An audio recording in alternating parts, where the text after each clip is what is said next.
실례지만 혹시 성함이 어떻게 되시나요? 떨리는 목소리로 도윤이 물었다. 저는 박준호라고 합니다. 정말 신기하네요. 저희가 이렇게 닮을 수가. 주변 사람들의 웅성거림 속에서 순애는 부들부들 떨리는 손으로 두 아들을 붙잡았다. 너희들이 형제다. 50년간 숨겨온 비밀이 마침내 세상에 드러나는 순간이었다. 오늘 두 형제에게 일어날 일이 궁금하시다면 시작하기 전에 무료 버튼인 구독과 좋아요를 꼭 눌러주세요. 그러면 여러분들께 좋은 일이 생길 거예요. 서울 강남구의 한복판, 유리와 철골로 세워진 거대한 대학병원이 아침 햇살을 받아 반짝이고 있었습니다. 이곳 내과 교수실에서 김도윤은 오늘도 하얀 가운을 걸치고 환자들을 맞이하고 있었습니다. 50세의 나이에도 날카로운 턱선과 깔끔하게 빗어넘긴 머리카락은 그의 냉철함을 보여주고 있었죠. 교수님, 오늘 진료 일정이 빡빡합니다. 오전에 회진 돌고 오후에는 학회 발표 준비하셔야 합니다. 간호사의 말에 도윤은 고개만 끄덕였습니다. 감정을 드러내는 일 따위는 그에게 어울리지 않았거든요. 환자들은 그를 존경했지만 동시에 두려워하기도 했습니다. 차갑고 완벽한 의사, 그것이 김도윤의 정체성이었습니다. 진료실 문을 두드리는 소리가 들렸습니다. 들어오세요. 도윤의 목소리는 언제나처럼 차갑고 정확했죠. 문이 열리자 60대 중반의 남성 환자가 걸어 들어왔습니다. 당뇨 합병증으로 몇 달째 치료받고 있는 분이었어요. 교수님, 요즘 혈당 수치가 많이 좋아졌다고 하니 정말 다행입니다. 환자는 감사의 마음을 담아 말했습니다. 하지만 도윤은 차트만 들여다보며 건조하게 대답했죠. 네, 약물 치료 효과가 나타나고 있습니다. 계속 식이요법 잘 지키시고 다음 주에 다시 오세요. 환자가 나간 후 도윤은 의자에 등을 기대며 깊은 숨을 내쉬었습니다. 또 다른 환자가 낫고 또 다른 감사 인사를 받았지만 그의 마음속에는 여전히 공허함만이 남아 있었어요. 성공했다고 말할 수 있는 인생이었죠. 명성도 재산도 사회적 지위도 모든 것을 가지고 있었습니다. 그런데 왜 이렇게 텅 빈 기분일까요? 창밖으로 보이는 화려한 강남의 빌딩들 사이로 사람들이 바삐 오가고 있었습니다. 모두들 무언가를 향해 달려가고 있는 것처럼 보였지만 도윤에게는 그저 의미 없는 움직임으로만 느껴졌어요. 가족도 없고 진정한 친구도 없고 마음을 나눌 사람조차 없는 이 삶이 과연 성공이라 할 수 있을까 하는 생각이 들었습니다. 성공했지만 공허하다. 가족도 웃음도 없다. 도윤은 속으로 중얼거렸습니다. 어린 시절의 기억이 스쳐 지나갔어요. 엄격한 아버지 밑에서 오직 공부만 하며 자랐던 시절, 친구들과 어울려 놀 시간도 없이 의대를 목표로 달려왔던 청춘, 그리고 지금의 성공까지. 하지만 그 과정에서 진정한 행복이라는 건 한 번도 느껴본 적이 없었던 것 같습니다. 한편 전라남도의 작은 전통시장에서는 완전히 다른 풍경이 펼쳐지고 있었습니다.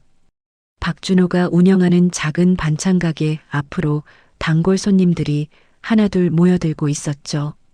50세의 준호는 도윤과 똑같은 얼굴을 하고 있었지만 그의 표정에는 따뜻한 미소가 늘 머물러 있었습니다. 준호야, 오늘 김치찌개 반찬은 뭐가 좋을까? 할머니 한 분이 물어보자 준호는 환하게 웃으며 대답했습니다. 할머니, 오늘은 제가 직접 담근 깍두기랑 시금치나물이 맛있게 나왔어요. 한번 드셔보세요. 이 집 깍두기는 정말 예술이야. 준호가 손맛이 얼마나 좋은지 몰라. 다른 손님이 거들며 웃었습니다. 시장 안은 이런 정겨운 대화들로 가득했어요. 준호는 손님 한 분 한 분과 진심 어린 대화를 나누었고 그들의 안부를 묻고 가족 이야기에 귀를 기울였습니다. 준호야, 우리 손자가 이번에 대학 합격했다. 한 아주머니가 기쁜 소식을 전했습니다. 준호는 마치 자신의 일처럼 기뻐하며 박수를 쳤죠. 와, 정말 축하드려요. 그 아이가 얼마나 열심히 공부했는지 제가 다 알고 있어요. 오늘은 서비스로 잔치국수 하나 더 드릴게요. 이웃들과 정겨운 대화를 나누는 준호의 모습을 보면 그가 정말 행복해 보였습니다. 사람들은 준호를 진심으로 아꼈고 준호 역시 이 모든 사람들을 가족처럼 여겼어요. 하지만 그 웃음 뒤에 숨겨진 아픔이 있었습니다. 해가 지고 시장이 하나둘 문을 닫기 시작할 무렵 준호도 가게 정리를 시작했습니다. 손님들이 모두 떠나고 혼자 남겨진 가게에서 그는 오늘 하루 있었던 일들을 되돌아보곤 했어요.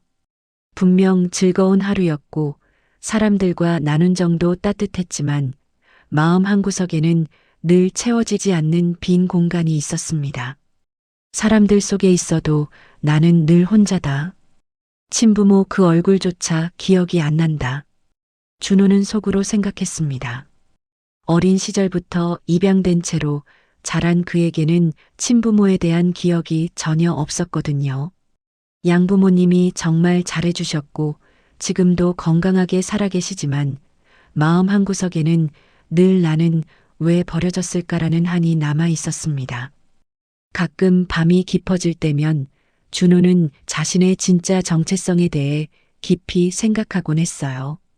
혈육에 대한 그리움, 뿌리에 대한 갈망은 아무리 많은 사람들의 사랑을 받아도 채워지지 않는 갈증 같은 것이었습니다. 하지만 이런 마음을 누구에게 털어놓을 수도 없었어요. 양부모님께 상처를 드릴까봐, 그리고 주변 사람들이 자신을 불쌍히 여길까봐 두려웠거든요. 두 사람은 서로의 존재조차 모르는 채 각각 다른 삶을 살아가고 있었습니다. 하나는 차가운 성공의 정점에서 공허함을 안고 하나는 따뜻한 인정 속에서도 정체성의 갈증을 품고 그런데 이 둘의 운명이 곧 한 장례식장에서 극적으로 만나게 될 줄은 그 누구도 몰랐죠. 일주일 후 서울 한복판의 대형 장례식장에 검은 옷을 입은 사람들이 하나둘 모여들고 있었습니다. 이곳에서는 지역 유지였던 박철수 씨의 장례식이 치러지고 있었어요. 고인은 생전의 사업가이자 사회봉사에도 힘썼던 분으로 많은 사람들의 존경을 받았던 인물이었습니다. 김도윤은 평소보다 더 단정한 검은 양복을 입고 장례식장에 들어섰습니다. 고인과는 병원에서 몇 차례 만난 적이 있었고 그의 어머니인 김순애와도 인연이 있어 참석하게 된 것이었죠. 도윤의 어머니 순애는 이미 빈소 앞에서 고인의 부인과 함께 슬픔에 잠겨 있었습니다. 도윤아, 여기 와서 인사드려라. 순애가 아들을 부르자 도윤은 예의 바른 인사를 올렸습니다. 장례식장 특유의 숙연한 분위기 속에서도 그의 차갑고 절제된 모습은 여전했어요. 주변 사람들은 그를 보며 역시 대학 교수님은 품격이 다르시네라고 속삭였습니다. 그런데 바로 그때 장례식장 입구로 완전히 다른 차림의 남자가 들어왔습니다. 낡은 검은 점퍼에 조금은 어색해 보이는 정장 바지를 입은 박준호였어요. 그는 고인과 어떤 인연이 있는지 조화를 들고 있었고 어색하게 주변을 둘러보고 있었습니다. 준호 역시 김순애에게 연락을 받고 왔던 것이었어요. 순애는 준호의 양어머니와 오랜 친구 사이였고 고인과도 가깝게 지냈던 터라 준호에게도 참석해 달라고 부탁했던 것이죠. 준호는 평생 이런 격식 있는 장례식에 참석해 본 적이 거의 없어서 많이 긴장하고 있었습니다. 이런 곳에서는 어떻게 행동해야 하지? 준호는 속으로 생각하며 다른 사람들의 모습을 유심히 관찰했어요. 그런데 시선을 돌리던 중 빈소 앞쪽에 서 있는 한 남자의 뒷모습이 눈에 들어왔습니다. 뭔가 묘하게 익숙한 느낌이었어요. 순애는 두 아들이 모두 온 것을 확인하고 마음속으로 깊은 한숨을 내쉬었습니다. 사실 오늘은 우연이 아니었어요. 그동안 감춰왔던 비밀을 더 이상 숨길 수 없다는 생각에 두 아들을 같은 장소에 불러낸 것이었습니다. 70이 넘은 나이에 이런 결정을 내리기까지 얼마나 많은 고민이 있었는지 모릅니다. 준호야, 이리 와서 인사드려라. 순애가 준호를 부르자 그는 조심스럽게 빈소 쪽으로 걸어갔습니다. 그런데 바로 그 순간 빈소 앞에 서 있던 도윤이 고개를 돌렸어요. 두 사람의 시선이 마주치는 순간 장례식장 안의 시간이 정지한 것 같았습니다. 준호의 입에서 작은 탄성이 흘러나왔습니다. 자신과 똑같은 얼굴을 한 남자가 바로 앞에 서 있었거든요. 도윤 역시 충격을 감추지 못하고 준호를 바라보았습니다. 키도 비슷하고 얼굴 윤곽도 똑같고 심지어 이마의 작은 점까지 같은 위치에 있었어요. 주변 사람들도 이 이상한 상황을 눈치채기 시작했습니다. 어머, 저 두 분 쌍둥이 아니야? 아니, 저분들은 전혀 다른 집안에서 자랐다는데. 이상하네. 어떻게 저렇게 똑같을 수가 있지? 웅성거리는 소리들이 장례식장 안을 가득 채웠어요. 원래 숙연했던 분위기가 순식간에 술렁거리는 분위기로 바뀌었습니다. 사람들은 도윤과 준호를 번갈아 보며 놀라움을 감추지 못했어요. 도윤은 당황스러워하며 준호에게 다가갔습니다. 실례지만 혹시 성함이 어떻게 되시나요? 그의 목소리에는 평소의 냉정함 대신 동요가 섞여 있었어요. 준호 역시 떨리는 목소리로 대답했습니다. 저는 박준호라고 합니다. 그런데 정말 신기하네요. 저희가 이렇게 닮을 수가 있나요? 두 사람이 대화를 나누는 모습을 본 사람들의 웅성거림은 더욱 커졌습니다. 어떤 사람은 휴대폰을 꺼내 사진을 찍으려 하기도 했고, 어떤 사람은 진짜 쌍둥이 같다며 신기해했어요. 장례식장이라는 엄숙한 공간이었지만 이 놀라운 상황 앞에서는 모든 사람들이 호기심을 감출 수 없었습니다. 바로 그때 김순애가 두 사람 사이로 걸어왔습니다. 그의 손은 부들부들 떨리고 있었고 얼굴은 창백해져 있었어요. 70이 넘은 나이에도 여전히 또렷했던 눈빛이 이날만큼은 흔들리고 있었습니다. 어머니, 이게 대체 어떻게 된 일입니까? 도윤이 순애에게 물었습니다. 하지만 순애는 입술만 파르르 떨 뿐 쉽게 대답하지 못했어요. 준호 역시 상황을 이해하지 못한 채 순애를 바라보고 있었습니다. 순애는 결국 두 사람의 손을 각각 붙잡았습니다. 그 순간 그의 눈에서 눈물이 흘러내렸어요. 내가 너희들에게 해야 할 말이 있다. 순애의 목소리는 떨리고 있었지만 그 안에는 50년간 품어온 무게가 담겨 있었습니다.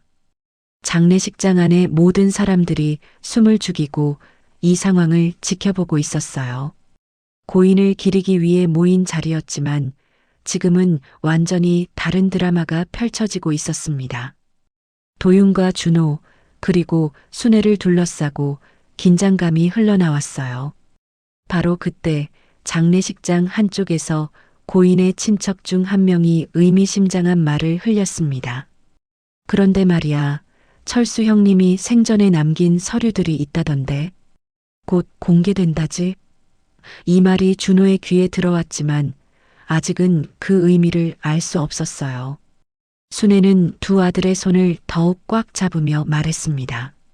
집에 가서 이야기하자. 여기서는 안 되겠다. 그의 목소리에는 절절한 애절함이 담겨 있었습니다. 50년 동안 숨겨온 비밀이 마침내 세상에 드러날 순간이 다가오고 있었던 것이죠. 장례식이 끝나고 며칠이 지났지만 도윤과 준호는 여전히 그날의 충격에서 벗어나지 못하고 있었습니다. 두 사람 모두 평생을 살아오면서 자신과 똑같은 얼굴을 한 사람을 본 적이 없었거든요. 그런데 하필 그 만남이 장례식장에서 일어났다는 것도 묘한 운명처럼 느껴졌어요. 도윤은 병원에서 진료를 보면서도 계속 그날의 일이 머릿속에서 맴돌았습니다. 박준호라는 사람, 대체 누구일까? 어떻게 나와 저렇게 똑같을 수가 있지?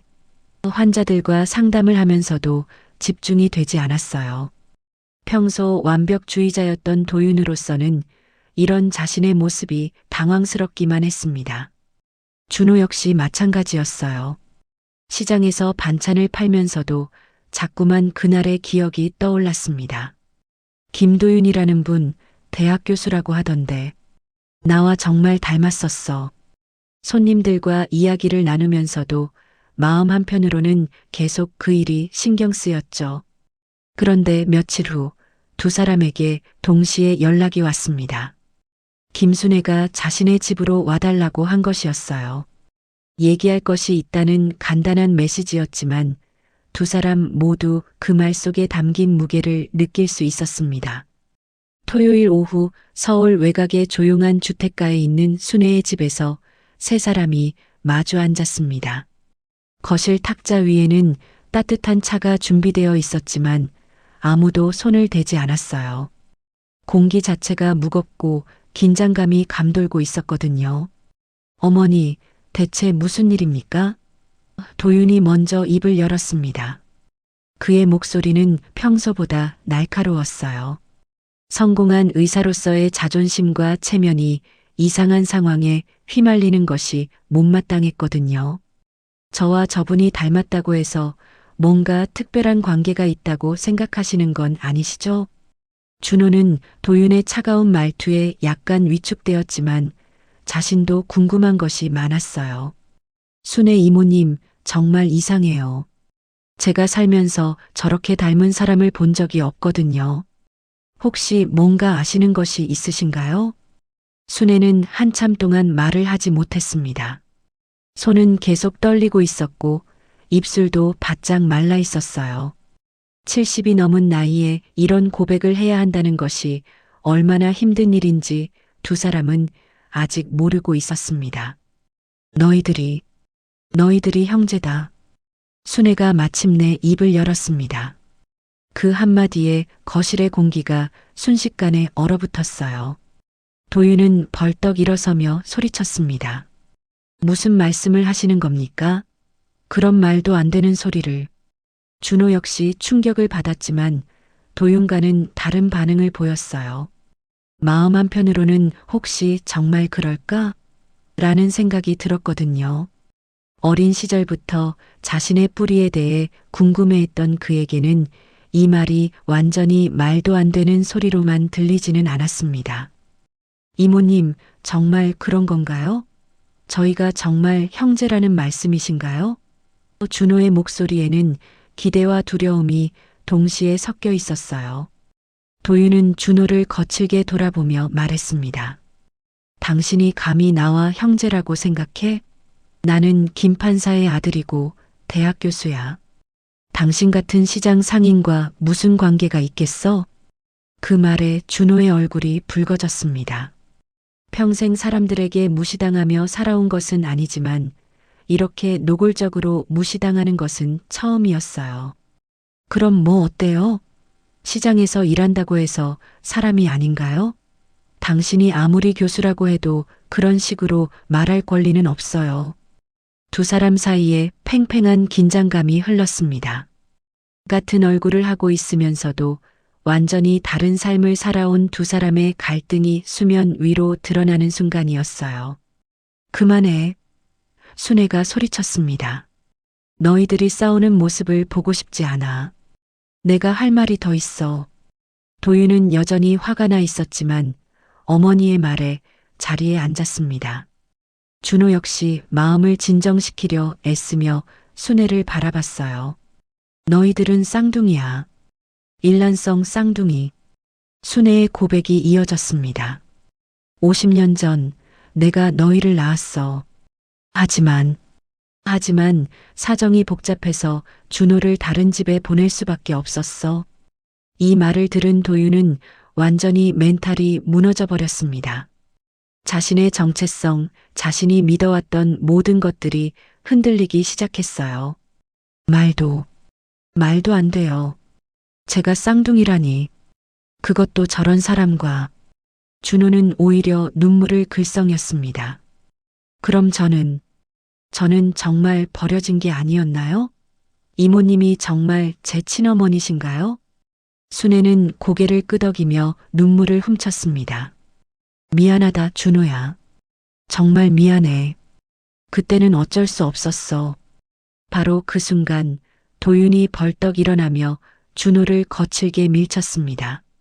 내가 감히 내 앞에서 나와 닮았다고 말할 자격이 있어?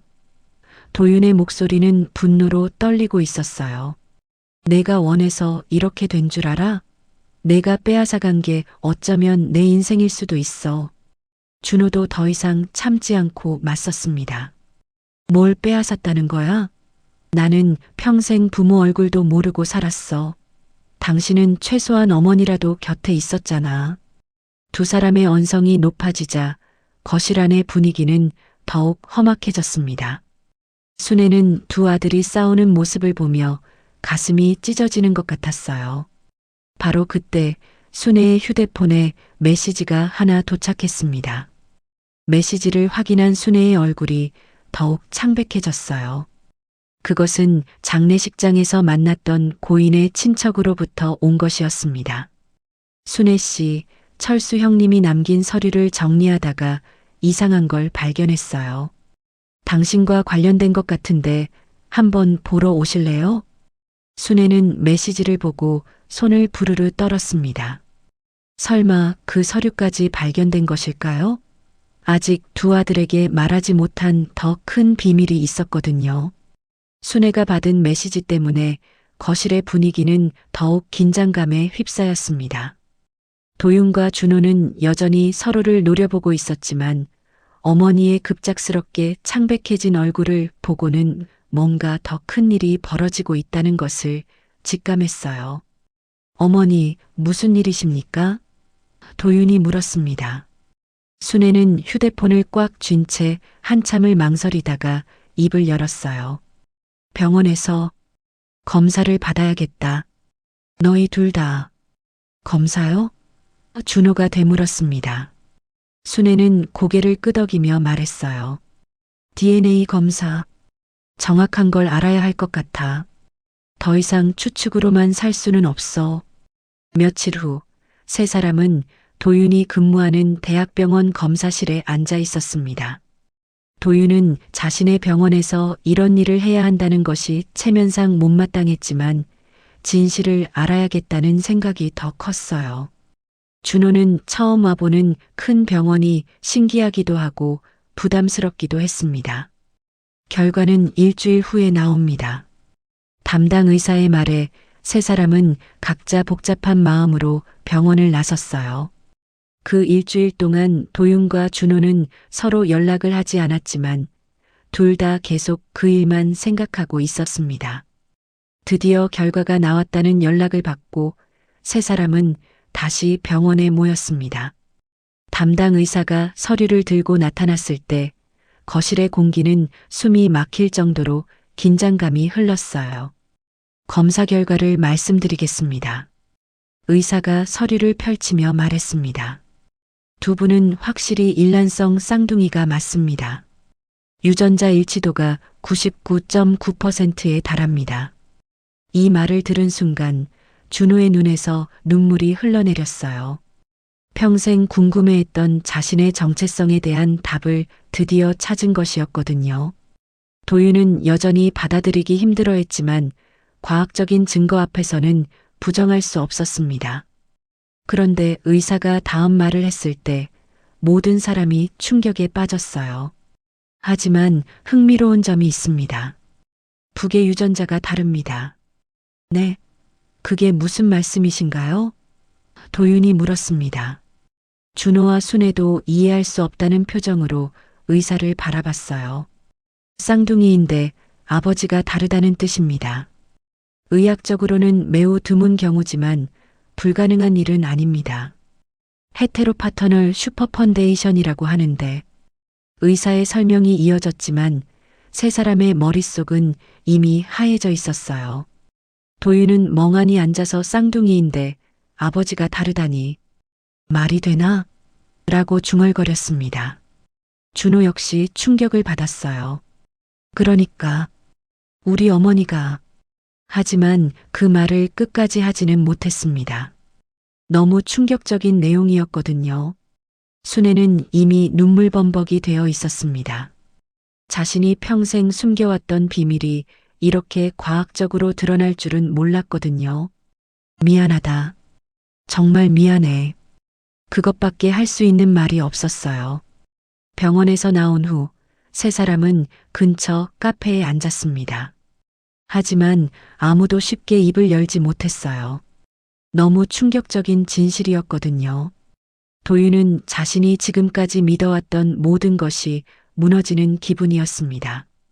체면과 명예를 중시하며 살아온 그에게 이런 가족사는 받아들이기 힘든 현실이었어요. 내 인생이 뭐였던 거지? 내가 믿어온 모든 게 거짓말이었나? 준호는 오히려 복잡한 감정에 휩싸였습니다. 형제가 있다는 기쁨과 동시에 그 형제가 자신을 무시하는 현실 사이에서 갈등하고 있었어요. 형이라고 불러야 하나? 하지만 저 사람은 나를 인정조차 하지 않는데. 그때 순애의 휴대폰에 또 다른 메시지가 도착했습니다. 이번에는 더욱 긴급해 보이는 내용이었어요. 순애 씨, 정말 중요한 서류를 발견했습니다. 당장 와서 확인해 보세요. 이건 당신 아들들과 직접적인 관련이 있는 것 같아요. 순애는 메시지를 보고 더욱 당황했습니다. 아직 아들들에게 말하지 못한 더 큰 비밀이 있었거든요.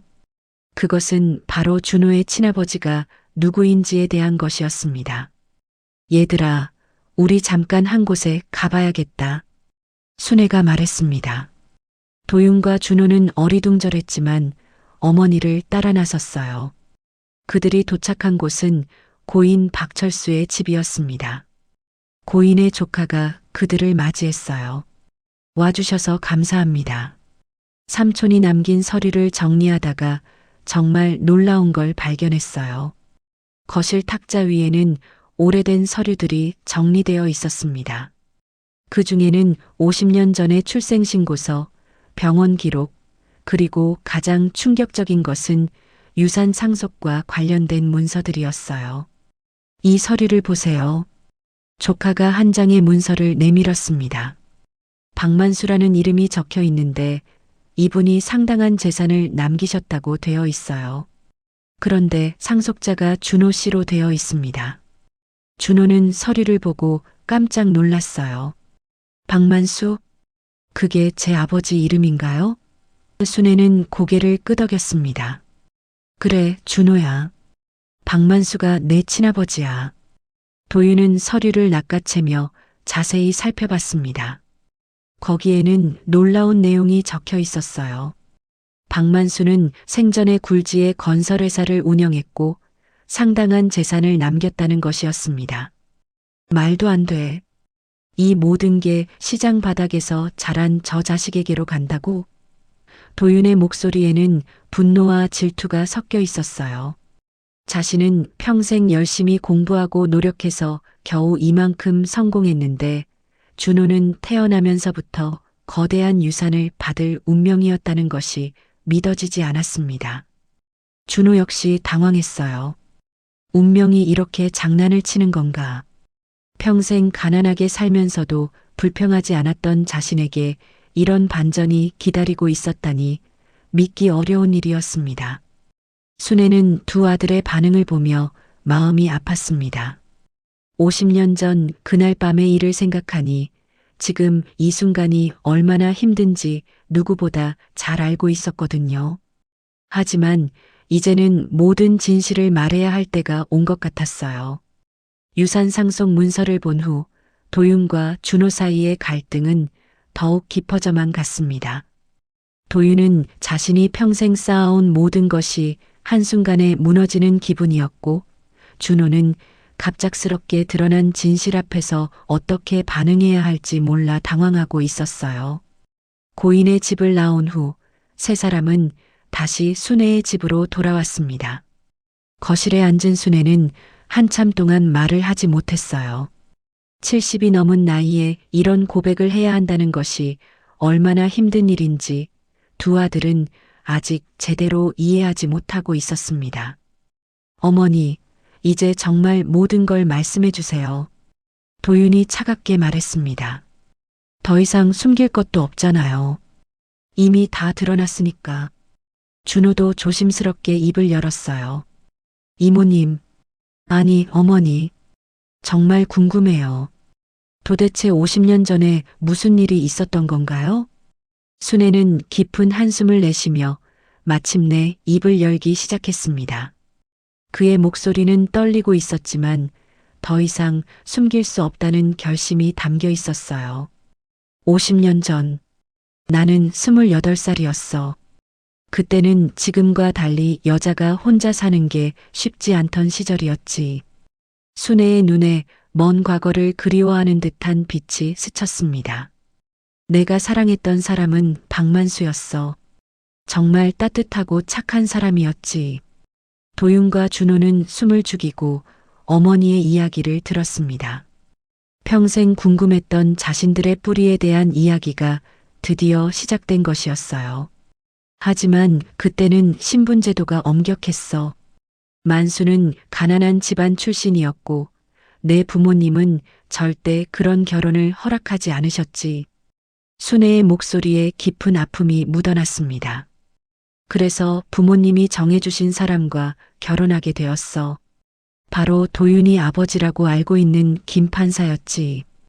이 말을 들은 도윤은 복잡한 표정을 지었어요.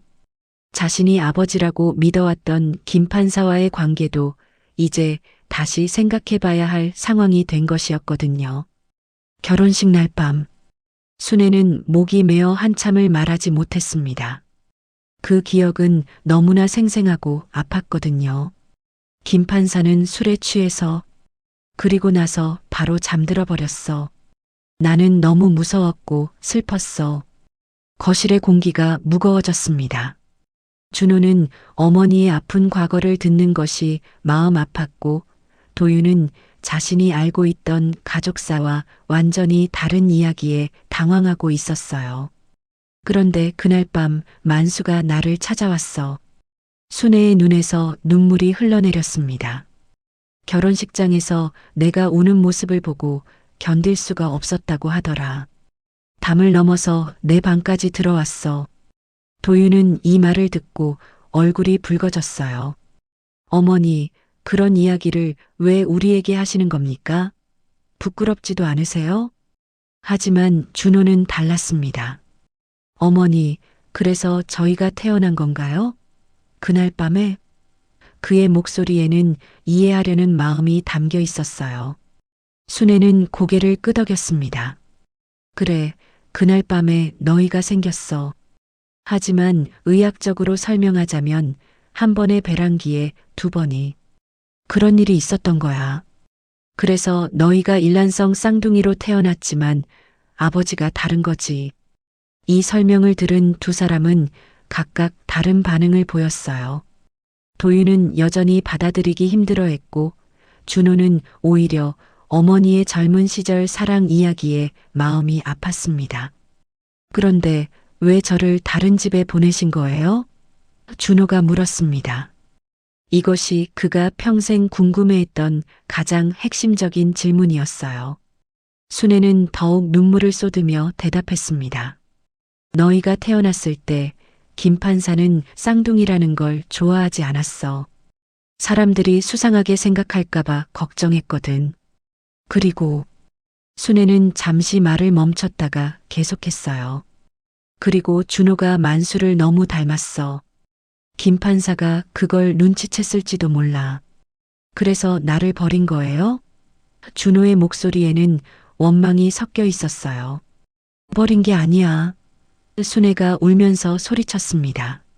나는 매일 밤 울었어. 너를 보내고 나서 몇 년 동안 제대로 잠을 못 잤어.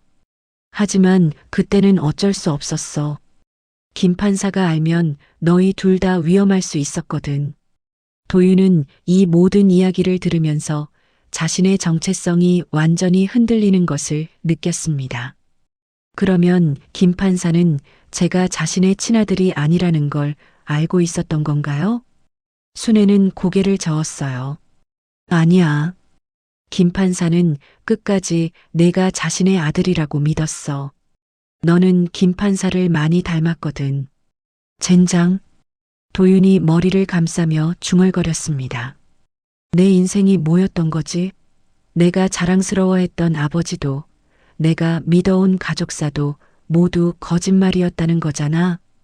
준호는 반대로 어머니에게 다가가서 그의 손을 잡았어요. 어머니, 정말 힘드셨겠어요. 50년 동안 혼자 이런 비밀을 간직하고 사시느라. 순애는 준호의 따뜻한 반응에 더욱 눈물을 흘렸습니다. 고마워, 준호야. 내가 이해해줘서 정말 고마워. 도윤은 이 모습을 보고 더욱 화가 났어요. 좋은 게 좋은 거라고? 저 사람은 거대한 유산까지 받게 생겼는데 나는 뭐가 남은 거야? 바로 그때 순애가 또 다른 폭탄 발언을 했습니다. 도윤아, 너에게도 해줄 말이 있어. 김 판사도 너에게 유산을 남겼어. 하지만 뭐요? 도윤이 급하게 물었습니다. 하지만 그 유산을 받으려면 조건이 있어. 형제애를 보여야 한다는 조건이 있었어. 순애의 말에 두 사람은 모두 놀랐습니다. 이제 진짜 중요한 선택의 시간이 다가오고 있었어요. 순애의 마지막 말을 들은 후 거실은 깊은 침묵에 잠겼습니다. 형제애를 보여야 한다는 조건, 그것은 지금까지 서로를 적대시해온 도윤과 준호에게는 거의 불가능해 보이는 일이었어요. 두 사람은 각자 다른 생각에 빠져 있었습니다. 도윤은 복잡한 마음이었어요. 평생 자신이 믿어온 모든 것이 무너진 상황에서 이제는 유산을 받기 위해 준호와 형제가 되어야 한다는 것이었거든요. 자존심이 상했지만 동시에 현실적인 문제도 있었습니다. 어머니, 그 조건이라는 게 구체적으로 뭡니까? 도윤이 조심스럽게 물었어요. 순애는 오래된 봉투에서 또 다른 서류를 꺼냈습니다. 그것은 김 판사가 생전에 변호사를 통해 작성한 유언장이었어요. 김 판사는 내 아버지는 죽기 전에 이상한 꿈을 꾸었다고 했어. 순애가 떨리는 목소리로 말했습니다. 꿈에서 쌍둥이 두 명이 나타나서 자신에게 형제의 사랑에 대해 이야기했다고 하더라. 준호는 놀란 표정으로 어머니를 바라봤어요. 그럼 김 판사 아저씨는 제 존재를 알고 계셨던 건가요? 직접적으로 알지는 못했지만 마음 깊은 곳에서 뭔가 느꼈던 것 같아. 순애는 유언장을 펼치며 계속 설명했습니다. 그래서 유언장에 이런 조건을 넣었어. 만약 내 아들에게 형제가 있다면 그 형제와 진정한 사랑을 나누었을 때만 유산을 상속한다고. 도윤은 유언장을 자세히 읽어봤어요. 거기에는 정말로 그런 내용이 적혀 있었습니다. 그리고 더 놀라운 것은 김 판사가 남긴 재산의 규모였어요. 병원 건물과 여러 부동산, 그리고 상당한 현금까지 합치면 수백억 원에 달하는 금액이었습니다. 이건 정말 큰 돈이네요. 도윤이 중얼거렸어요. 아무리 성공한 의사라고 해도 이 정도 규모의 재산은 평생 모을 수 없는 금액이었거든요. 한편 준호도 박만수가 남긴 유산 목록을 다시 살펴보고 있었어요. 건설회사 지분과 여러 사업체, 그리고 부동산까지 합치면 역시 수백억 원 규모였습니다. 평생 시장에서 반찬을 팔며 살아온 그에게는 상상조차 할 수 없는 거대한 금액이었어요. 어머니, 그런데 이 모든 걸 받으려면 정말로 저희가 형제처럼 지내야 하는 건가요? 준호가 물었습니다. 순애는 고개를 끄덕였어요. 그래, 두 유언장 모두에 비슷한 조건이 있어. 서로를 진심으로 형제로 인정하고 1년간 함께 지내면서 형제애를 보여야 한다고 되어 있어. 1년이요? 도윤이 깜짝 놀랐어요. 1년 동안 저 사람과 함께 지내야 한다고요? 그것뿐만 아니야. 순애가 계속 설명했습니다. 각자의 일을 도우면서 서로에게 도움이 되는 관계가 되어야 하고 주변 사람들이 봤을 때도 진짜 형제같이 보여야 한다고 되어 있어. 준호는 이 조건을 들으면서 마음이 복잡했어요. 한편으로는 진짜 형이 생긴다는 기쁨이 있었지만 다른 한편으로는 도윤이 자신을 진심으로 받아들일지 의문이었거든요. 도윤은 더욱 갈등했습니다. 거대한 유산을 포기하기에는 너무 아깝지만 자존심을 굽히고 준호와 형제가 되기에는 체면이 서지 않았어요. 1년 동안 저 사람과 함께 지내야 한다니. 바로 그때 순애의 건강에 이상이 생겼습니다. 갑자기 가슴을 움켜쥐며 쓰러진 것이었어요. 어머니, 도윤과 준호가 동시에 달려가서 순애를 부축했습니다. 병원에 가야 해요. 도윤이 외쳤습니다. 의사인 그는 어머니의 상태가 심각하다는 것을 금세 알아챘어요. 준호도 당황하며 구급차를 부르려 했습니다. 괜찮아. 괜찮다. 순애는 힘겹게 말했지만 얼굴이 창백해져 있었어요. 50년 동안 숨겨온 비밀을 모두 털어놓는 과정에서 너무 많은 스트레스를 받았던 것 같았습니다. 도윤은 즉시 어머니를 자신의 차에 태우고 병원으로 향했어요. 준호도 함께 따라갔습니다.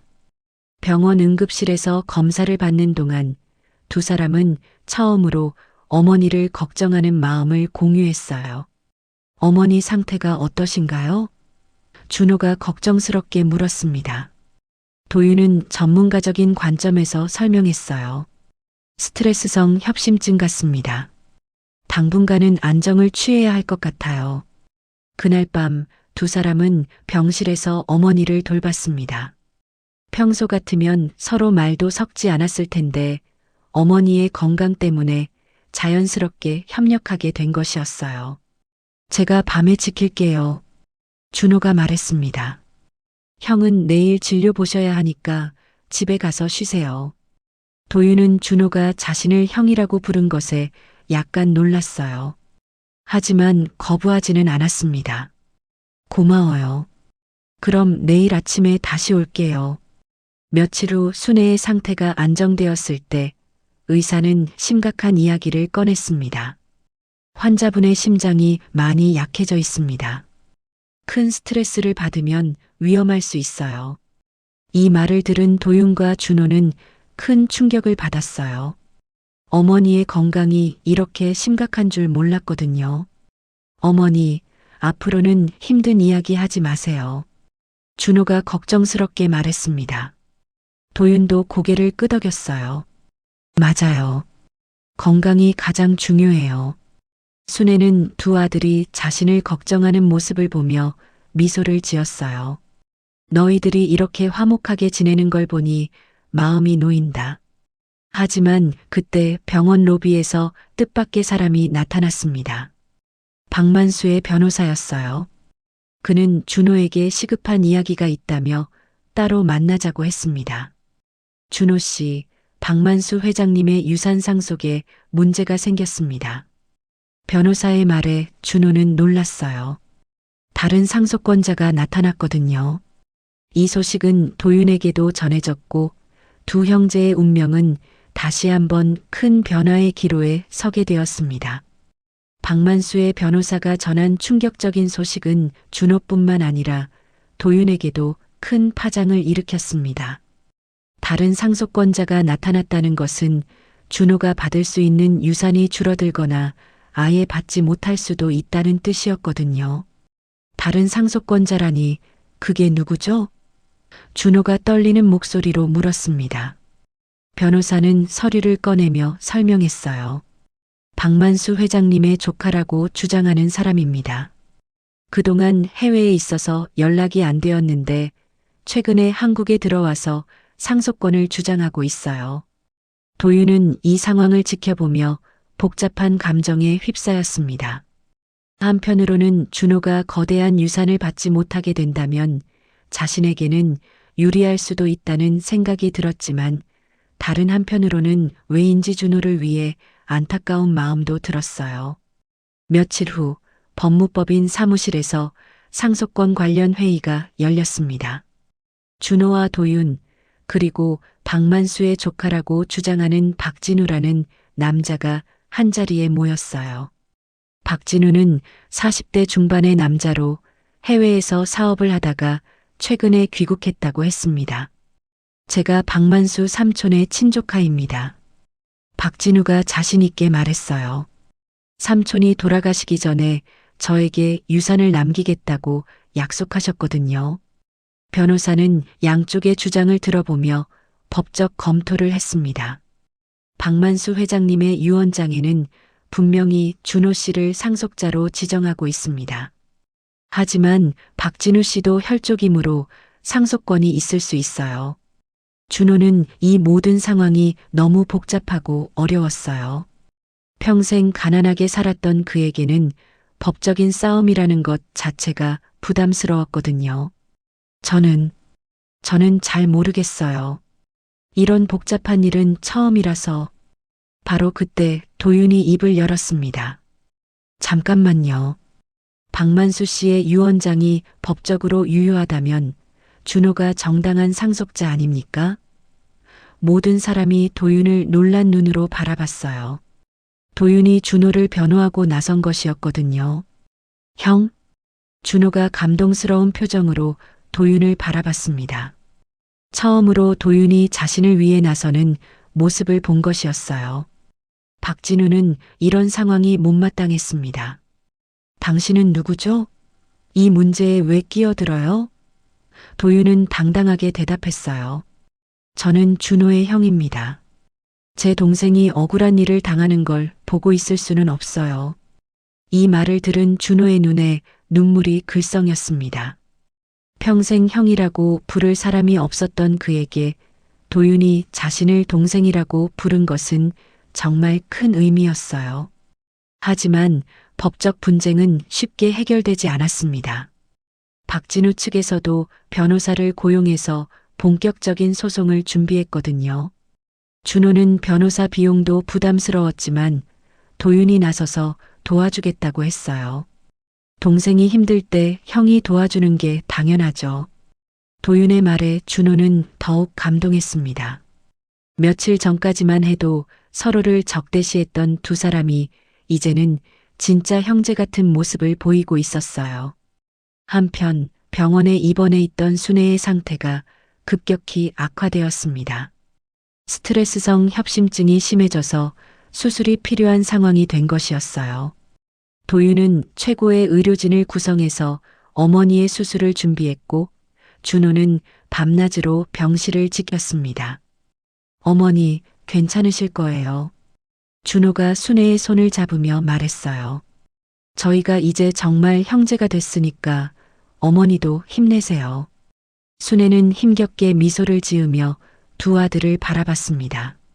너희들이 이렇게 화목해지는 걸 보니 마음이 놓인다. 수술 당일 도윤과 준호는 함께 수술실 앞에서 기다렸어요. 긴장된 시간이 흘렀지만 두 사람은 서로를 위로하며 버텼습니다. 형, 어머니 괜찮으시겠죠? 준호가 불안하게 물었고 도윤은 확신에 찬 목소리로 대답했어요. 물론이야. 우리 어머니는 강하신 분이야. 수술이 성공적으로 끝났다는 소식을 들었을 때 두 형제는 서로 껴안으며 기뻐했습니다. 그 순간 둘 사이의 모든 갈등과 오해가 사라진 것 같았어요. 며칠 후 순애가 의식을 회복했을 때 가장 먼저 한 말이 있었습니다. 도윤아, 준호야. 너희들 정말 형제같이 지내고 있구나. 네, 어머니. 이제 저희는 진짜 형제예요. 준호가 환하게 웃으며 말했어요. 도윤도 고개를 끄덕이며 어머니의 손을 잡았습니다. 걱정하지 마세요. 저희가 서로 잘 돌볼 거예요. 그런데 바로 그때 간병인이 급하게 달려와서 안타까운 소식을 전했습니다. 순애의 상태가 다시 악화되고 있다는 것이었어요. 수술은 성공했지만 전체적인 몸 상태가 많이 약해져 있었거든요. 의사는 가족들을 불러서 심각한 이야기를 했습니다. 환자분의 상태가 위험합니다. 언제 어떻게 될지 모르는 상황이에요. 이 말을 들은 도윤과 준호는 큰 충격을 받았어요. 이제 막 진짜 가족이 된 상황에서 어머니를 잃을 수도 있다는 생각이 드니까 견딜 수 없었습니다. 어머니, 포기하시면 안 돼요. 도윤이 순애의 손을 꽉 잡으며 말했어요. 저희가 이제 진짜 형제가 됐으니까 함께 행복하게 살아야 해요. 준호도 눈물을 흘리며 말했습니다. 어머니, 50년 동안 혼자 힘드셨잖아요. 이제는 저희가 함께 할 거니까 힘내세요.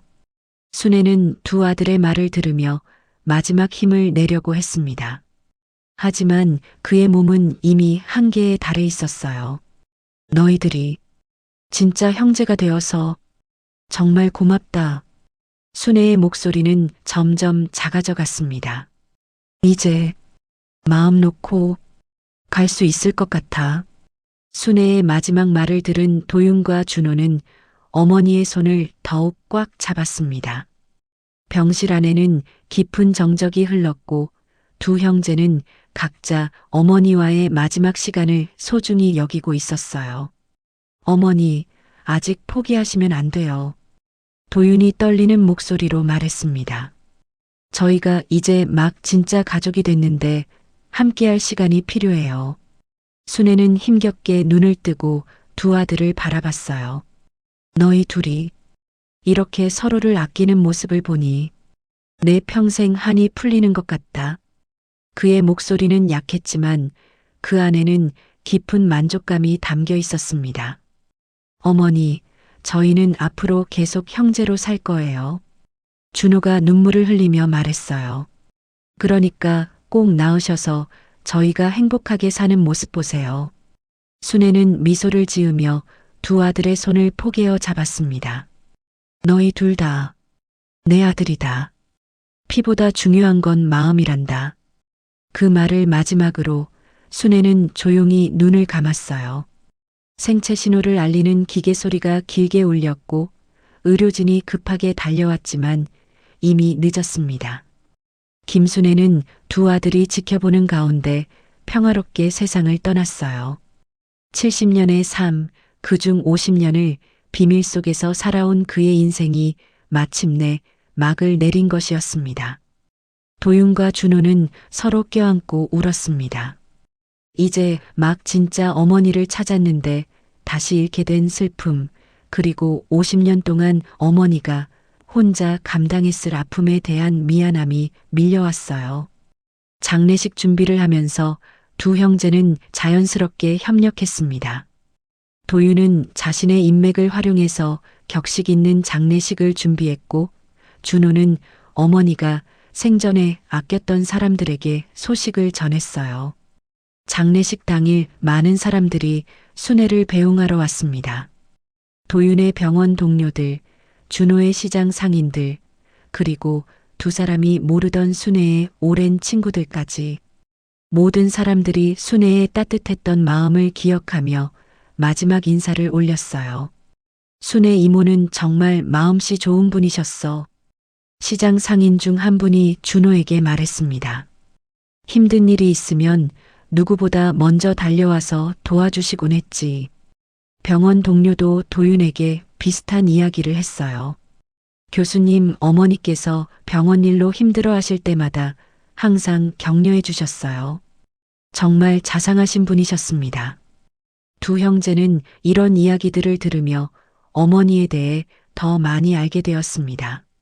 순애는 두 아들 사이에서 고민하면서도 주변 사람들에게는 언제나 따뜻한 마음을 베풀었던 것이었어요. 영정을 들고 장지로 향할 때 도윤과 준호는 함께 상여를 메었습니다. 병원 가운을 벗은 도윤과 시장 앞치마를 벗은 준호가 나란히 서서 어머니의 마지막 길을 함께 걸었어요. 그 모습을 본 사람들은 모두 감동했습니다. 정말 형제같이 보이네. 어머님이 하늘에서 얼마나 기뻐하실까. 사람들의 속삭임이 들려왔지만 두 형제는 오직 어머니에 대한 마음으로만 가득했어요. 장례를 마치고 며칠 후 두 형제는 유산 상속 문제를 정리해야 했습니다. 박진우와의 법적 분쟁은 여전히 진행 중이었지만 이제 두 형제의 마음가짐은 완전히 달라져 있었어요. 형, 사실 그 큰 돈이 있어도 어머니가 안 계시면 무슨 의미가 있을까요? 준호가 말했습니다. 도윤도 고개를 끄덕였어요. 맞아. 어머니가 원하셨던 건 우리가 형제가 되는 거였지. 돈 때문에 싸우는 게 아니었어. 결국 두 형제는 놀라운 결정을 내렸습니다. 박만수와 김 판사가 남긴 유산을 사회에 기부하기로 한 것이었어요. 대신 그 재산으로 순회 장학재단을 설립해서 어려운 환경에서 자란 아이들을 돕기로 했습니다. 어머니 이름으로 좋은 일을 하는 게 가장 의미 있는 것 같아요. 준호의 제안에 도윤도 전적으로 동의했어요. 그래. 어머니가 가장 기뻐하실 일이야. 박진우는 이런 결정을 이해하지 못했지만 법적으로는 더 이상 다툴 이유가 없어졌어요. 상속자들이 스스로 포기한 상황이었거든요.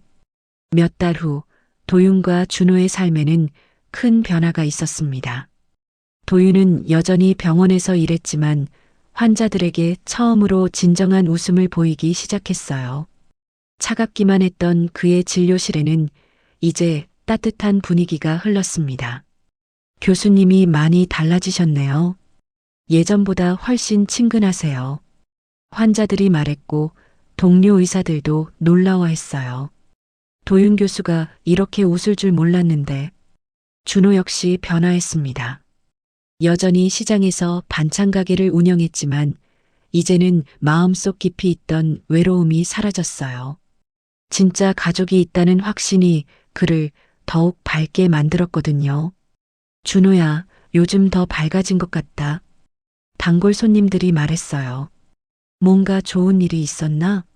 네, 정말 좋은 형이 생겼어요. 준호는 환하게 웃으며 대답했습니다. 매주 일요일마다 두 형제는 순회의 묘소를 함께 찾았어요. 도윤은 병원에서 있었던 일들을 이야기하고 준호는 시장 사람들의 안부를 전했습니다. 어머니, 저희 정말 형제답게 잘 지내고 있어요.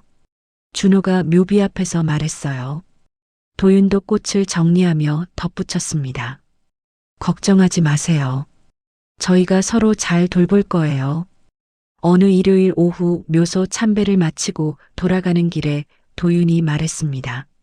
준호야, 이번 주에 우리 집에서 저녁 먹을래? 내가 직접 요리해 볼게. 정말요? 형이 요리할 줄 아세요? 준호가 깜짝 놀라며 물었어요. 모르긴 하지만 형제끼리 함께 하는 거니까 의미 있지 않을까? 도윤의 말에 준호는 환하게 웃었습니다. 그날 저녁 도윤의 집 주방에서 두 형제는 함께 요리를 했어요. 서툴기는 했지만 함께 웃고 이야기하면서 만든 저녁 식사는 그 어떤 고급 요리보다 맛있었습니다. 나는 체면의 아들이 아니라 사랑의 아들이었다. 도윤이 속으로 생각했어요.